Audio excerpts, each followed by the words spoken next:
மனித படுகொலைகள் இன்று காசாவிலே நடந்து கொண்டிருக்கிற நிலையில் அது சம்பந்தமாக இந்த நாட்டிலே இருக்கிற அனைத்து அரசியல் கட்சிகளையும் ஒன்றிணைத்த ஒரு பேர் இயக்கத்தை இன்றிலிருந்து நாங்கள் ஆரம்பித்திருக்கிறோம். இந்த இயக்கம் நாளை தொடக்கம் நாட்டின் பல பாகங்களிலும் இந்த விவகாரம் சம்பந்தமாக முழு உலகத்தின் கவனத்தை ஈர்ப்பதற்கு மாத்திரமல்ல, இன்று நாங்கள் மிக அடையாள ரீதியாகத்தான் ஐக்கிய நாடுகள் சபைக்கு இந்த மகஜரை சமர்ப்பித்திருக்கிறோம். இதை தொடர்ந்து நாடு முழுவதிலும் நாடு தழுவிய போராட்டங்கள் வெடிக்கப் போகின்றது.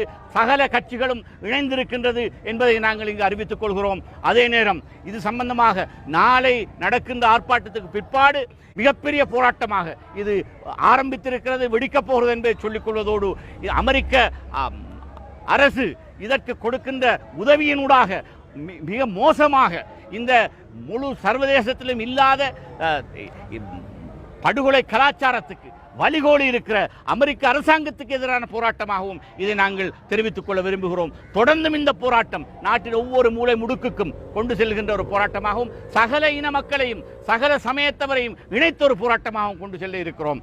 இது யூதர்களுக்கு எதிரான ஒரு போராட்டம் அல்ல. இந்த ஜியோனிச ஆட்சிக்கும் நெட்டன்யாஹுவுடைய இந்த கொடுங்கோல் ஆட்சிக்கும் எதிரான ஒரு போராட்டம். இந்த போராட்டத்தினூடாக முழுமையான சுதந்திரமான பலஸ்தீனம் உருவாக வேண்டும். அதற்கென்று அது